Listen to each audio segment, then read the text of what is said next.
দর্শক আসসালামু আলাইকুম। জীবনকাল অনুষ্ঠানে আরেকবার শুভেচ্ছা ও স্বাগতম জানিয়ে শুরু করছি। আমার ক্যামেরার সামনে ছোট্ট একটি বোন উপস্থিত। এই বোনটির গল্প শোনাচ্ছি। আর আপনারা ভিডিও শেষ পর্যন্ত না দেখে কখনোই আমাদেরকে ফোন দিয়ে বিরক্ত করবেন না। স্ক্রিনে যে নাম্বারটি দেখছেন এই নাম্বারটি চাইল কর্তৃপক্ষের নাম্বার, এই নাম্বার ইমেল হোয়াটসঅ্যাপ আছে। এই বোনটির ব্যাপারে যদি কোনো কিছু জানার থাকে ভিডিও শেষ পর্যন্ত দেখলেই আপনি জেনে যাবেন। যদি তাকে সাহায্য এবং সহযোগিতা করার ইচ্ছা আপনার থাকে তাহলে ভিডিও থেকে স্ক্রিনশটের ছবি আমাদেরকে পাঠিয়ে ভয়েস করে রাখবেন, আমরা যোগাযোগ করে নিব। আপু আসসালামু আলাইকুম, আপনি কেমন আছেন? ওয়ালাইকুম আসসালাম ভাইয়া, ভালো আছি। আপনি কেমন আছেন? আলহামদুলিল্লাহ আমি ভালো আছি। আপনার সম্পর্কে আমরা জানতে চাই, আপনার বিস্তারিত খুলে বলেন। আমার নাম হচ্ছে তুলি, আমার বাসা হচ্ছে দিনাজপুরে। আমার ফ্যামিলিতে আমার মা আছে, বাবা নাই, আমার 4 বোন 2 ভাই। আমার 2টা ভাই ছোট, আমার 3টা বোনের বিয়ে হয়ে গেছে। আমার বাবা মারা গেছে, ক্যান্সার রোগে আক্রান্ত ছিল। আর চিকিৎসা করছি অনেক, মানে জায়গা জমি যেগুলো ছিল সমস্ত কিছু বিক্রি করছি, বিক্রি করার পর অনেক গরিব। শেষ পরে তাকে বাঁচাইতে পারিনি, সে মারা গেছে। মারা যাওয়ার পরে এক পর্যায়ে আমরা অনেক গরিব হয়ে যাই। আমার ছোট ভাই দুটো লেখাপড়া বন্ধ হয়ে যায়।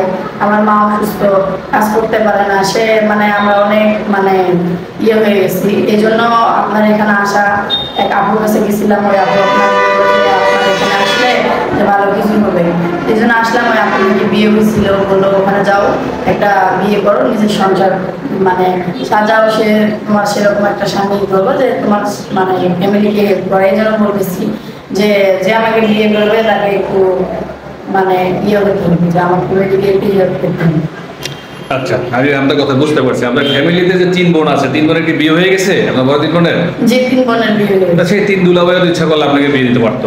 হ্যাঁ, বিয়ে দিতে পারতো আমার, কারণ এখন ওরা দিবে না। কারণ স্বার্থ ছাড়া কেউ কারো না, জানেন তো যে টাকা ছাড়া কেউ কাউকে মূল্য দেয় না। আমাদের যখন টাকা ছিল, বাবা যখন ছিল, তখন আমাদের বাসায় কন্টিনিউ আসতো বা আমাদের সাথে কথাবার্তা বলতো, ঘোরাফেরা করতো, অনেক কিছু দিত। এখন তো দিচ্ছে না, কারণ তো আমাদের এখন কিছুই নাই। আমার আপনাদের সাথে খারাপ ব্যবহার করে, যে বলে যে কিছু দিতে পারে নাই, আবার বড় বড় কথা অনেক কিছুই বলে। এই জন্য আমাকে বিয়ে দিবে না, কারণ ওদের টাকা নষ্ট করে তো লাভ নেই। কারণ আমাকে যে টাকা দিয়ে ওরা বিয়ে দিবে, সেই টাকা দিয়ে ওরা আমার বিক্রি করবে। আপনার বাবা অসুস্থ ছিল, কি হয়েছিল তার? আমার বাবা অসুস্থ ছিল, ক্যান্সার হয়েছিল। ক্যান্সার রোগে অনেক দিনই। তাহলে এখন আপনাদের সংসার কিভাবে চলে? এখন আমার মা যতক্ষণ কাজ করে নিয়ে আসে, আমাদেরকে খাবার দেবে, অনেক খাই, ওইভাবেই চলে।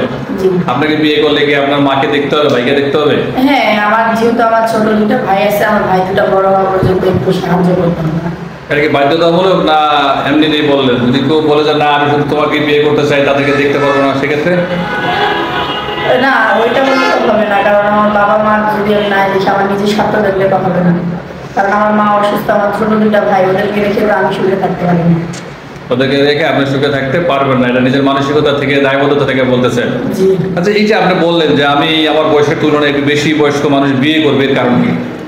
এর কারণ হচ্ছে বয়স্ক মানুষকে যদি আমি বিয়ে করি, সে আমার দেখবে, আমার ভালোবাসবে, আমার অনেক কিছু করবে, আমি কিছু খাইতে চাইলে নিয়ে আসবে, আমার ছোটো ছোটো আবদারগুলো আমার পূরণ করবে, আমার ফ্যামিলিকেও সাহায্য করবে। আমি এটা আশা করি, কারণ আমার গ্রামে আমি একটা নিজেই দেখছি যে আমার গ্রামের বোন বিয়ে করছে, ও সাহায্য করে, ওর মা আছে, বৃদ্ধ ওদেরকে দেখতে আসে, অনেক কিছু দেয়, আবার তাকে অনেক ভালোবাসে, ঘুরতে নিয়ে যায়। এই জন্য আমি বলছি, আমারও তো একটু আশা হয় যে আমার একটা আশা আছে যে আমি বিয়ের পরে আমার জামাইয়ের সাথে, যেহেতু আমি মাদ্রাসায় করছি, আমি একটু ঘুরতে যাবো।